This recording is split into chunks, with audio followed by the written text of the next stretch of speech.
¿Vale? ¿Está enchufado? A ver, hoy vamos a ver Tamaño Natural. Es una película de Berlanga de 1974. Y voy a hacer un pequeño spoiler necesario.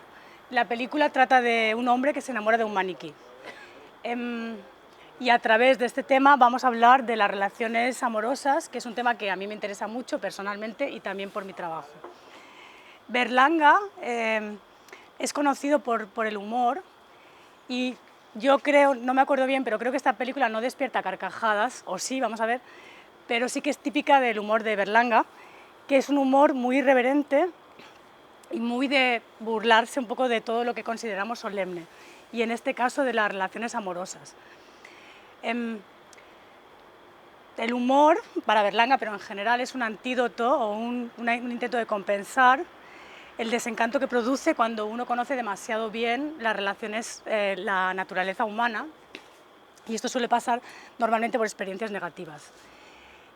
No sé si alguna vez os habéis hecho la pregunta, pero la podéis hacer ahora si no, de qué es eso que os enamora, o más que os enamora, que os atrae, que hace que deseéis a una persona y no a otra, ¿no? Que os atraiga cierto tipo de personas y no otras. ¿Cuál es ese pequeño detalle, o si hay una continuidad o lo veis repetido en las relaciones más pasionales que hayáis tenido?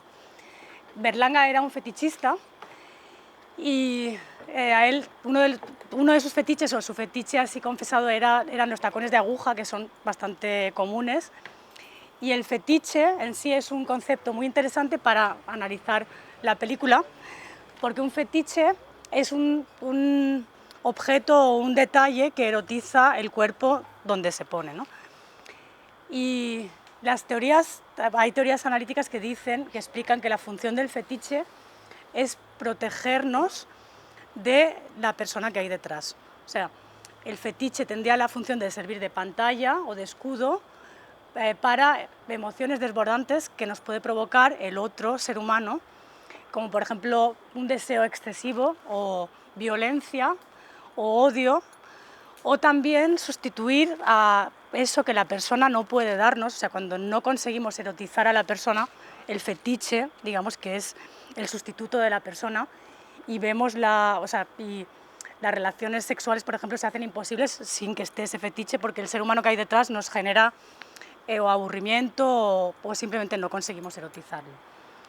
En esta película el fetiche es ocupa toda la persona, pero en la actualidad yo diría que es aún peor, porque los fetiches ya se nos venden sin persona.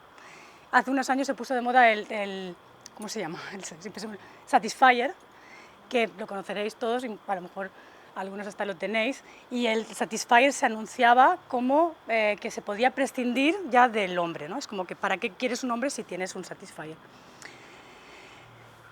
Hace un tiempo vi una película un reportaje de hombres que se enamoraban, que convivían y se consideraban enamorados de muñecas, y uno de ellos dijo algo que se me quedó grabado, que es que él nunca se había sentido tan comprendido y tan escuchado como por el maniquí con el que convivía, que es bastante triste, pero el hombre lo decía con toda la seriedad del mundo.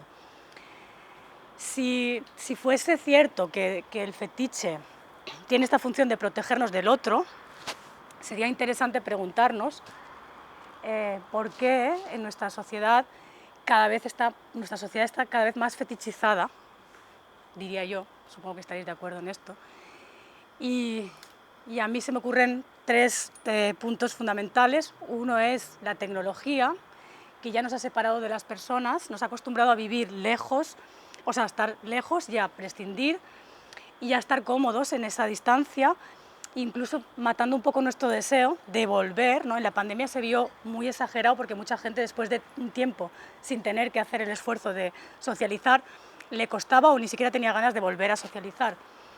Además, también nos ha acostumbrado a tratar con avatares o con fragmentos de personas, ¿no? Como nos ha acostumbrado a hablar, pues a chatear o a tener solo partes de la persona. Luego, otro tema, un poco controvertido quizás, pero bueno, que yo veo relacionado, es la tendencia del ser humano a legislarlo todo, a ordenarlo todo y a meter, digamos, las narices en todos los ámbitos, en algunos donde no habría que meterlos, y eso mata también el deseo. Y, por ejemplo, en cuestión de las leyes de género, las teorías de género, con la idea de proteger a la mujer, al final se está legislando de una manera que va a llegar un momento en el que para un hombre sea peligroso acercarse a una mujer. Y luego hay una tercera causa, o sea, todo estará relacionado, que es el efecto Pigmalión. No sé si es esto, pero bueno, tiene que ver con Pigmalión, que es un personaje de la mitología que buscaba a la mujer perfecta y como no la encontraba, se enamoró de una estatua, Galatea, y eso es lo que igual también nos pasa, que como no queremos ver nuestro lado oscuro, como negamos toda esa parte negativa o oscura que tenemos, no la queremos aceptar en nosotros y tampoco en el otro, y hacemos caso a los coach o a todas estas teorías que dicen que cuando veamos el mínimo conflicto salgamos corriendo porque quizás estamos ante una persona tóxica. Yo pienso que lo que habría que hacer es aprender a lidiar con el conflicto, porque es la única manera de intimar con las personas y de llegar a algo, a conocerse. Y esto es o sea, estas tres evoluciones que están en la actualidad nos están, digamos, separando, están generando una distancia entre las personas que hacen que quizás tengamos más tendencia a buscar fetiches. Y aquí planteo una pregunta que luego la podemos, si queréis, discutir en la barra, o luego será introductoria del debate, que es si nos estamos perdiendo, si esto está bien así, nos estamos perdiendo algo, o el amor romántico realmente es un invento del patriarcado o de los trovadores y hay que renunciar a él y tenemos que tener relaciones más abiertas, relacionarnos con más gente, o incluso renunciar a tener relaciones o comprarnos una mascota y relacionarnos con la mascota, lo cual también es una tendencia, que no hay nada malo, pero claro, es difícil. Si uno se acostumbra a la comodidad de la relación con un animal, luego a veces le puede parecer farragoso volver al ser humano, que siempre plantea más problemas.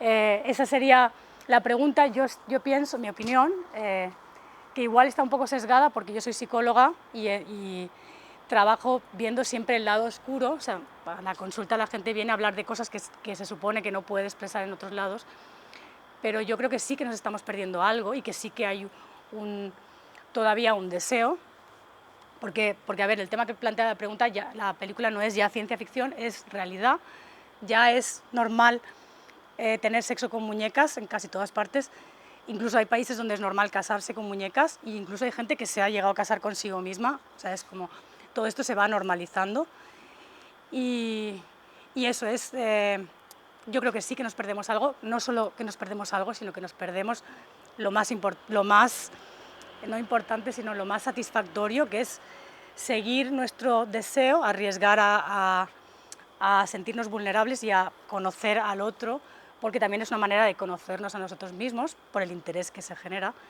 y es una manera de volver a interesarnos por nosotros mismos y por el otro también, porque creo que estamos llegando a un punto también en el que nos parecemos aburridos, en el que no queremos de tanta superficialidad, ya no queremos ni mirar dentro ni nos interesan las personas, y creo que esto todo está relacionado, tiene que ver con esto. Hay gente que piensa, sobre todo gente joven, que son más susceptibles de ser atrapados por el discurso, porque todavía no tienen experiencia, que estamos cada vez en un mundo mejor, que estamos construyendo un mundo mejor. Yo no pienso así, esto es mi punto de vista personal. Hay un escritor, Robert Musil, que escribió un libro que se llama El hombre sin atributos y es un resumen del siglo XX, y él decía que el mundo no mejorará hasta que no haya amantes felices. Yo creo que es verdad. Vamos a ver la película y luego, si queréis, discutimos sobre todo esto. Gracias.